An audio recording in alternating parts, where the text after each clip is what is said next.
శ్రీమాత్రే నమః. మిత్రులందరికీ శుభోదయం.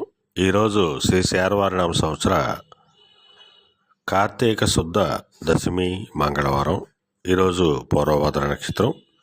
ఈరోజు మనం పరిశీలించినట్లయితే దశమి అంటే 10/1 రవిధిపతి, మంగళవారం కుజుడధిపతి. పూర్వభద్ర నక్షత్రం గురు మహాదశలో మొదలవుతుంది కాబట్టి గురుడధిపతి. ఈ గ్రహాల కలయికను మనం పరిశీలించినట్లయితే రవి, కుజుడు, గురుడు కలయిక. ఈ 3 గ్రహాల కలయికలోనే ఎటువంటి విరోధం లేదు. అందువల్ల ఈరోజు రవికి సంబంధించిన రంగాలనగా రాజకీయ రంగంలో ఉంటోళ్ళకి కానీ, సమాజంలో ఉన్నత వర్గాల్లో ఉంటోళ్ళకి కానీ, ఉన్నత కుటుంబాల్లో ఉంటోళ్ళకి కానీ ఈరోజు మిక్కిలి శుభదాయకంగాను లాభదాయకంగా ఉండే అవకాశం ఉంది. అలాగే కుజుడికి సంబంధించిన రంగాలనగా వ్యవసాయ రంగంలో ఉంటోళ్ళకి కానీ, వ్యవసాయ ఉత్పత్తులు విక్రయాలు చేసిన వాళ్ళకి కానీ, ఎలక్ట్రికల్ రంగంలో ఉంటోళ్ళకి కానీ, ఎలక్ట్రికల్ వస్తువులు క్రయ విక్రయాలు చేసిన వాళ్ళకి కానీ ఈరోజు మిక్కిలి శుభదాయకంగాను లాభదాయకంగా ఉండే అవకాశం ఉంది.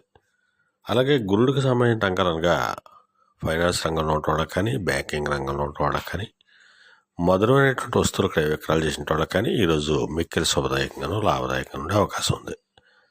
అలాగే ఈరోజు మనం సంఖ్యాశాస్త్రరీత్యా పరిశీలించినట్టయితే ఈరోజు నవంబర్ 24 మంగళవారం.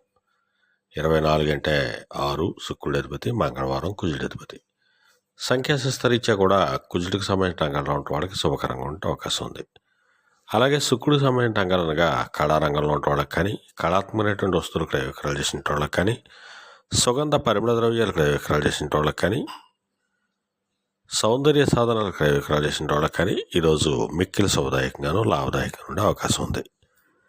అలాగే ఈరోజు మనం పంచాంగరీత్యా దుర్ముహూర్తాలు మనం పరిశీలించినట్టయితే ఈరోజు దుర్ముహూర్తం ఉదయం 8:27 లాగైతే 9:10 వరకు ఉంది. మరలా తిరిగి దుర్ముహూర్తం రాత్రి 10:27 లాగైతే 11:19 వరకు కూడా దుర్ముహూర్తం ఇవ్వడం జరిగింది. వర్జ్యం తెల్లవారుజాము 4:23 లాగైతే 6:07 వరకు కూడా వర్జ్యం ఇవ్వడం జరిగింది. ఈరోజు పంచాంగరీత్యా ఈ రకమైనటువంటి ఫలితాలు గోచరిస్తున్నాయి. అలాగే ఈరోజు నక్షత్రం అయినటువంటి పూర్వభద్ర నక్షత్రం ఎవరికి తారాబలం కుదురుతుందని మనం పరిశీలించినట్టయితే భరణి, రోహిణి, ఆరుద్ర, పుష్యమి, ఆశ్లేష, పుబ్బ, హస్త, స్వాతి, అనురాధ, జ్యేష్ఠ, పూర్వాషాఢ, శ్రవణం, శతతార, ఉత్తరాభద్ర, రేవతి. ఈ నక్షత్రంలో జన్మించినటువంటి మన మిత్రులందరికీ కూడా ఈరోజు నక్షత్రం అనేటువంటి పూర్వభద్ర అనుకూలంగా ఉంటుంది. అందువల్ల ఇప్పుడు చెప్పుకున్నటువంటి నక్షత్ర జాతకులందరికీ ఈరోజు శుభకరంగా ఉండే అవకాశం ఉంది. అలాగే ఈరోజు సంఖ్యాశాస్త్రరీత్యా, జ్యోతిశాస్త్రరీత్యా కుజబలం ప్రబలంగా అవడం చేత ఈరోజు మంగళవారం అవడం చేత ఆ సుబ్రహ్మణ్యేశ్వర స్వామిని, షణ్ముఖుని, స్కందుని చెరుకు కానీ తేనెతో కానీ అభిషేకించినట్టయితే సర్వశుభాలు కలుగుతాయని చెప్పి మనకు శాస్త్రీచ్చి చెప్పడం జరుగుతుంది.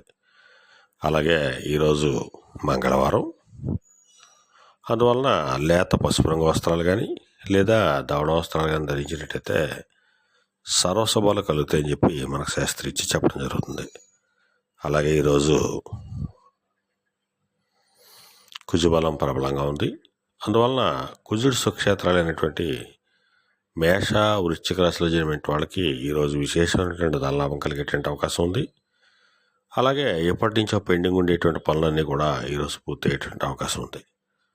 అలాగే కుజుడు మిత్రక్షేత్రాలైనటువంటి మేన, ధనురాశిలో జన్మించిన వాళ్ళకి, వృషభ, తులారాశిలో జన్మించిన వాళ్ళకి, కర్కాటక రాశిలో జన్మించిన వాళ్ళకి ఈరోజు ధనాదాయం బాగానే ఉంటుంది. వీళ్ళకి నూతన వ్యక్తుల పరిచయం కలుగుతుంది. దాని ద్వారా వీళ్ళకి వ్యాపార వృద్ధి కలిగేటువంటి అవకాశం ఉంటుంది. అలాగే కుజుడు శత్రుక్షేత్రాలైనటువంటి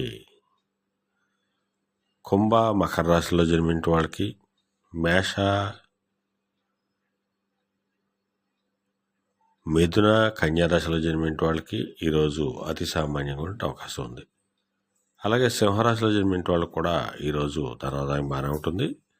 సంఘంలో వీళ్ళకి గుర్తింపు వచ్చేటువంటి అవకాశం ఉంటుంది. అలాగే మరలా రేపటి శుభోదయం కార్యక్రమంలో మరలా కలుసుకుందాం. అంతవరకు మన మిత్రులందరికీ మరొకసారి శుభోదయం. ఇట్లు మీ పెద్దబాబు సిద్ధాంతి, కొల్లల మామిడాడ.